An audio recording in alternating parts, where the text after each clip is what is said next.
원래 우리 신앙은 부활보다는 이상하게 성탄 때 더 많이 기뻐하고 더 많은 인사를 나눕니다.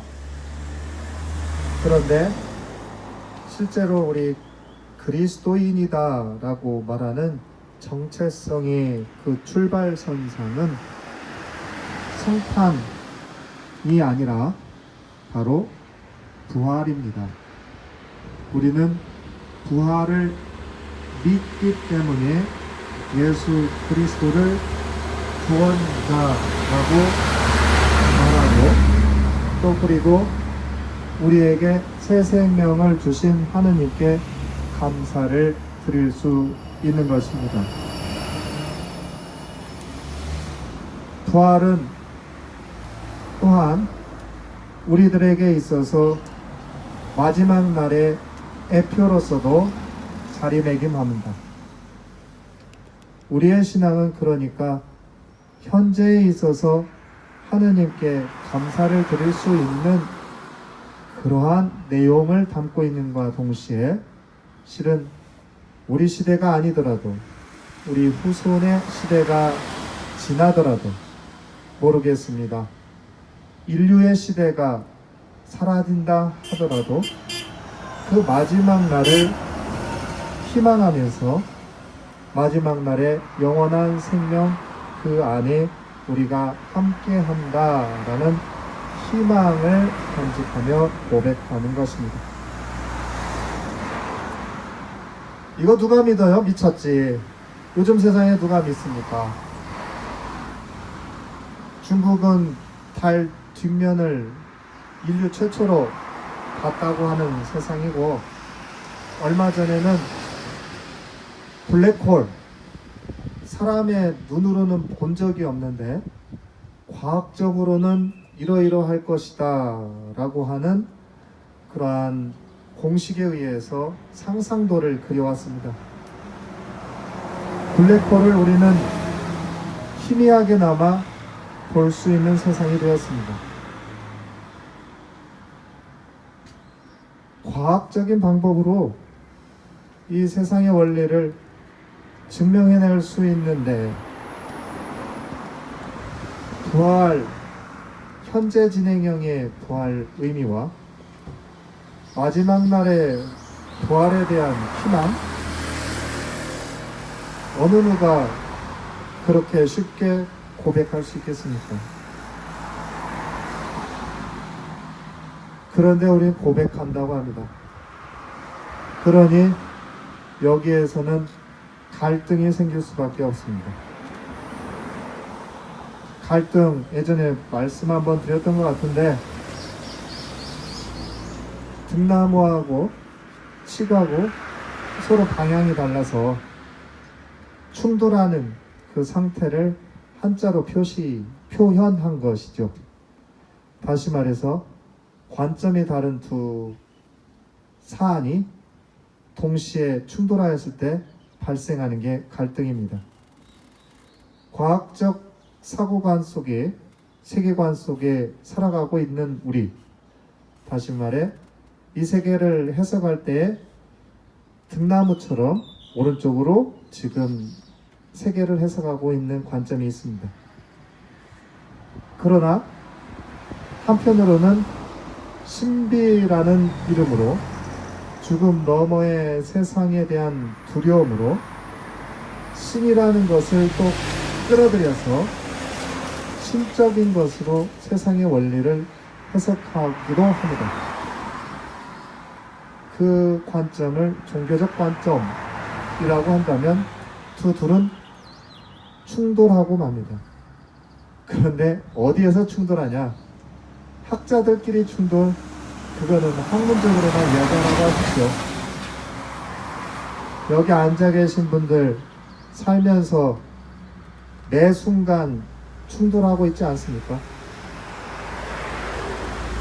하느님이 계시다는데 왜 세상의 불의는 이렇게 넘쳐나는 것이며, 오히려 불의가 세상을 지배하여 세상의 원리라고 가르치고 있습니다. 어느 한편에서는 하느님의 이름을 끌어들여서 하느님의 진리라는 말을 쉽게 말하며 사람들에게 그와는 반대의 삶을 살라고 요구하고 있습니다. 그 둘이 충돌하는 것은 학자들 학문적인 관점에서가 아니라 바로 우리네 삶 한가운데에서 이루어지고 있는 겁니다. 우리네 삶이라고 하면 또 나와 다른 너를 대상으로 손가락질할지 모르니까 단적으로 말해서 내 안에서 이루어지고 있는 일입니다. 잘 생각해 보십시오. 신앙인 하면은 성직자도 있고 수도자도 있고 평신도도 있고 또 그리고 우리네 말할 때 냉담자라는 표현으로 말해지는 나 신앙 쳐버렸어 하는 이들도 있습니다. 그런데 한번 고백했다고 그 고백이 사라지지 아니하니 냉담자라는 말은 옳지 않은 것입니다만 어찌되었건 그러한 모든 사람들의 삶을 돌아보십시오. 훌륭하신 성직자라고 하신 분들도 인간의 한계를 가지고 너무나도 높은 도덕적 잣대를 들이밀면서 나무라잖아요. 그분들의 삶이 그럴 수도 있구나. 죄송스럽게도 이런 말 할 자격이 없을 만큼 그러한 충돌 안에서 과학적 사고관에 더욱더 의지하곤 합니다.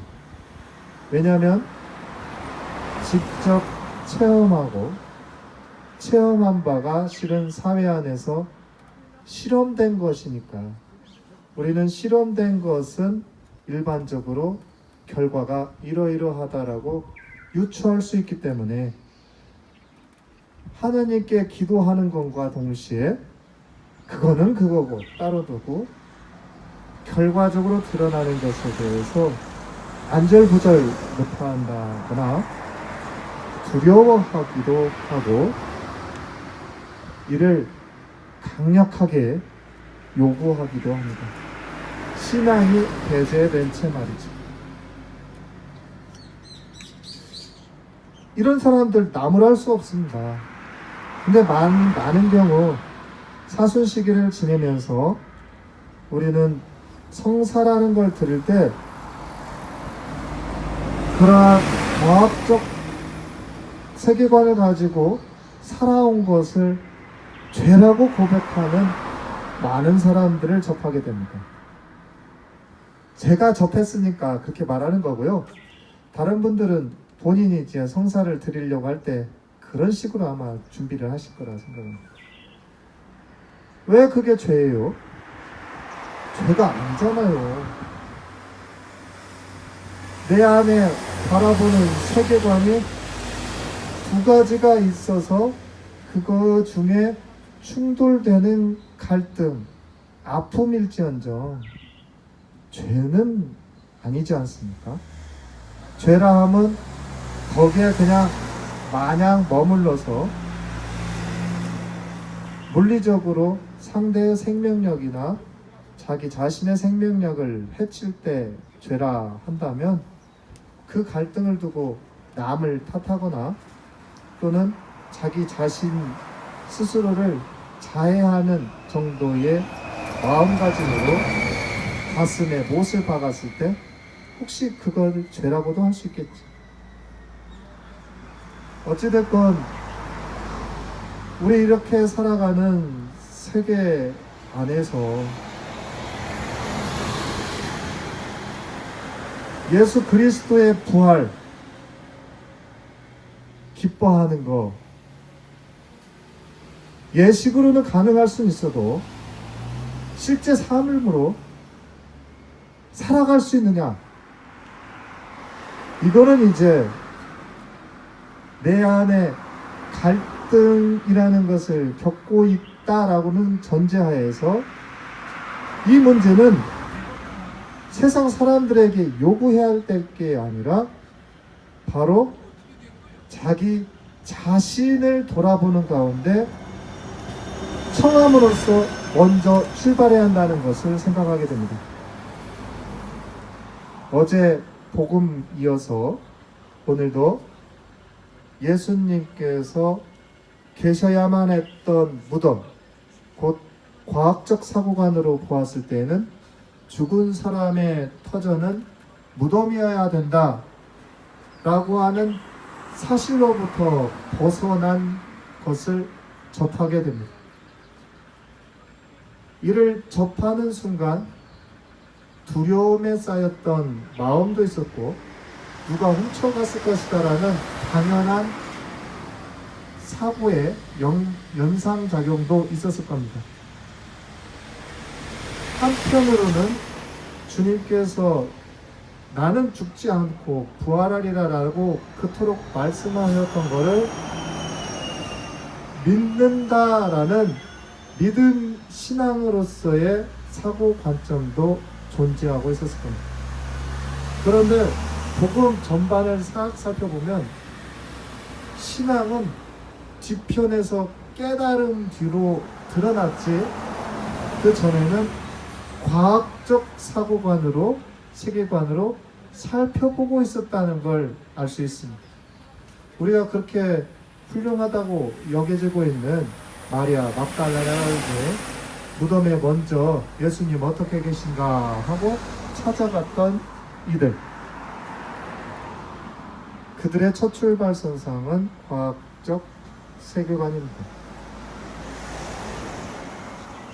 그 과학적 세계관 우리는 지금 가지고 있습니다. 부활 기뻐한다고 하면서도 작년에도 부활 축제를 지냈는데 올해도 부활 축제를 지내네? 그러면 예수님은 뭐 매번 부활하는 거네? 이거는 아주 단순한 어린아이 사고입니다만 이런 어린아이 사고가 인간의 한계로서 적용될 수밖에 없는 게 우리인데 이제 여기에서 우리 안에 이제 신앙의 관점으로 이를 깨내야만 하는 과정을 겪어야 한다는 걸 비로소 알게 됩니다. 오늘 복음 안에서 여자들이 이를 이제 두려워하면서도 기뻐하는 가운데 떠나는 장면을 목격하는데 예수님이 먼저 평안하냐라고 물었고 그들에게 두려워하지 마라 라고 말씀하셨습니다. 이들이야 그 당시에 실제 부활이라는 것이 실제하는 사실이었기 때문에 그렇게 만날 수 있었다 쳐요. 우리네는 이 예식을 통해서 이 자리에 예수님께서 집전하고 계신다. 미사 전례를 집전하고 계신다. 이 전례 안에 성령으로 말미암아 주님께서 함께 하시며 이 전례를 주례하신다, 주관하신다 라고 고백할 수는 있을지언정 복음에 나온 여인이나 또 뒤에 또 목자들도 만났잖아요. 그런 이들이나 실제로 접할 수 있나? 아니에요. 이렇게 차라리 접했으면 더 양 두려움 속에서도 확 뛰쳐서 나가서 미친 사람 될 수 있죠. 그런데 그렇지 않아요. 그게 참 어렵죠. 그 어려움을 견디면서도 고백을 할 수 있는 거는 결국에 실제 하시는 부활하신 예수님을 내가 만났다라고 하는, 만날 것이다 라고 하는 가능성을 확신하는 것, 또는 그거 만났다라고 하는 것을 분명히 깨닫는 것, 그 뒤로부터야 진짜 부활하면 기쁠 수 있는 거 아니겠습니까? 그리고 두 가지의 세계관이 충돌하는 가운데에서도 세상 앞에 당당히 하느님 그 말씀을 증인으로서 살아갈 수 있고, 증인으로서 살아간다는 건 곧 빛의 자녀로서 살아갈 수 있는 것 아니겠습니까? 하느님 아드님이 이렇게 부활하여 우리와 함께 계신다. 그걸 우리는 지금 이 제대의 초를 킴으로써 상징적으로 이 빛을 통해서 살피고 있습니다. 상징이 그렇다는 거죠. 상징은 내가 머릿속으로 해석하여 그 의미를 받아들일 때 실제 또 다른 그 형체를 알아보게 하는 겁니다. 촛불은 촛불일 뿐이고 그 상징 드러내고 있는 바를 이해하고 받아들이는 건 각자의 종교적 세계관 안에서의 해석입니다. 바로 그렇게 해석한 이들은 세상 사람들이 뭐라 하더라도 부활을 증명하며 증언하며 빛의 자녀로 살아갈 수 있는 것이겠죠. 과학적 세계관 속에 살아가면서도 말입니다. 오늘 재미난 부분을 한 가지 더 접하게 되는데요. 예수님 부활에 대해서 부정을 하는데, 부정을 하는 이들은 사람들이 합리적으로 이해할 수 있는 방법으로 정보를 제공합니다. 이런 정보들 미국에서는 책으로도 많이 나오고, 그리고 신은 없다라고 하는 그런 식의 또 유명한 책도 있는 걸로 알고 있습니다. 이러한 가짜뉴스 정보 제공을 이제 좀 약간 정치적으로 섞어보자면, 요즘에 가짜뉴스 얼마나 진짜처럼 어르신들한테 SNS를 통해서 전파되고 있습니까? 이게 가짜 정보다라고 이해하기 전에 그냥 그렇게 들어온 것이 내가 믿고 싶어 했던 바고 내가 바라봤던 세계관 안에서의 명제였다고 한다면 정답이 돼버립니다. 이 가짜뉴스의 대부분이 이런 거기 때문에 제가 이렇게 표현하는데, 이 정부 나쁜 놈이야, 빨갱이야, 경제도 못 살리고 또 나쁜 짓 하고 있어, 또 등등등, 능력도 없어, 등등등. 그러한 정보를 제공하는 사람들은 그 사람들의 믿건 말건 상관없습니다. 내 편에 유익한 정보를 제공함으로써 그네들이 바라보고 싶어 했던 세계의 정보를 접하게 하는 거, 그래서 그네들이 그것이 옳다라고 믿어왔던 세계를 공고히 하는데 소스로 이용되기만 하면 됩니다. 그렇게 이용당한 사람들은 자신이 가짜뉴스를 제공한 이들의 노예의 삶을 사는 것인데도 불구하고 스스로 자기 의식으로 선택한 거라고 확신하시기 때문에, 특히나 어르신들 그러시잖아요. 내가 살아오는 동안 내 의지대로 살았지 누가 이 감히, 그렇게 의지가 강하신 분들 어떠합니까? 보고 믿고자 했던 세계관이 실제인 것처럼 느껴졌을 때 이제 신념이 되어서 남들이 그것을 공격하면 오히려 폭력적으로 접해지거나, 그 신념을 진리이냐 세상에 전파하려고 순교자처럼 세상에 뛰어듭니다. 그 사람의 선택이 잘못되어졌는데도 불구하고 우리는 나무랄 수 없습니다.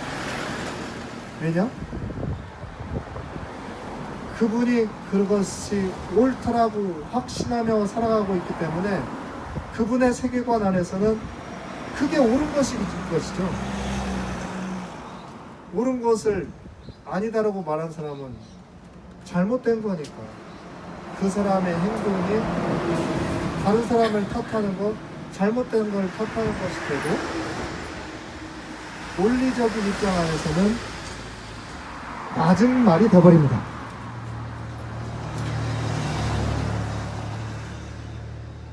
여기에서 이제 마지막 정리를 한번 하자면, 예수님의 부활, 이를 바라보는 세계관과 예수님의 부활이라고 할 수 있는 근거가 되는, 간접 근거가 되는 사실을 왜곡시킨 정보를 통해서 사람들이 알아듣게끔 설명하는 정보, 그것들이 우리에게 다가오고 있습니다.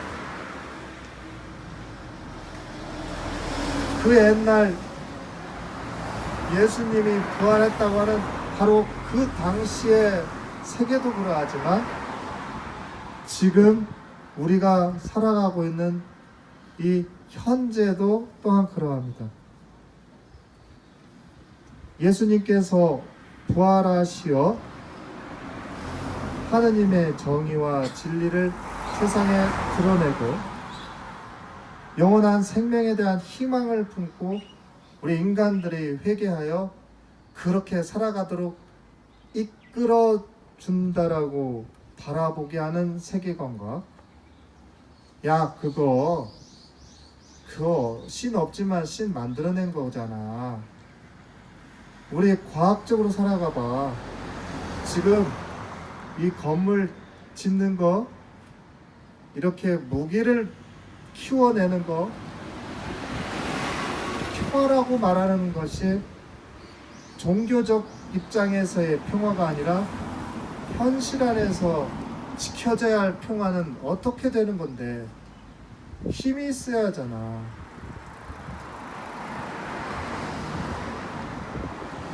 능력이 있는 사람이 우리를 이끌 수 있는데, 능력을 키우기 위해서는 공부, 그리고 그 공부로 말미암은 부의 축적과 권력의 성장, 그것이 네가 꿈꾸고 있던 걸 이뤄낼 수 있는 일들이잖아. 예수가 세상을 변혁시킨다고, 아니 이 세상 변화시키고 지금 힘을 가지고 살아가는 사람이 누구인데, 이 두 가지 관점이 지금 충돌하고 계십니다. 선택은 우리의 몫이고 그 안에서 많은 훌륭하신 신학자들이나 성직자들, 그리고 우리보다 먼저 신앙을 지켜오면서 자신의 생명을 내어 던지면서까지 고백하였던 그 믿음, 이 두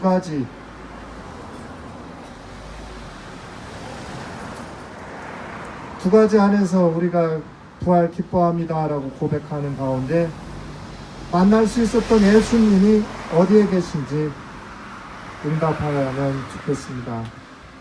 그 응답을 하는 순간에 여기에 왜 적은 수의 사람들이라도 평화를 외칠 수 있는가 충분히 이해될 것 같습니다.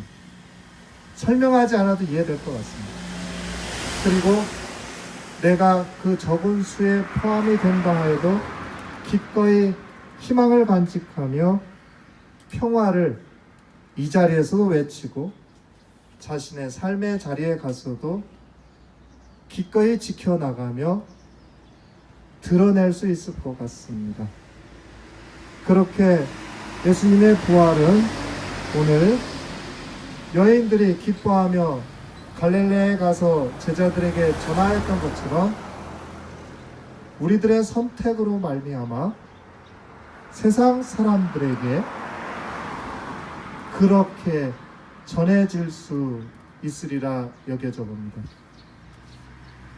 그런 선택을 하고 그런 삶을 살아가는 사람들에게 현재에도 계시고 언제나 항상 계시는 주님께서는 이렇게 말씀하십니다.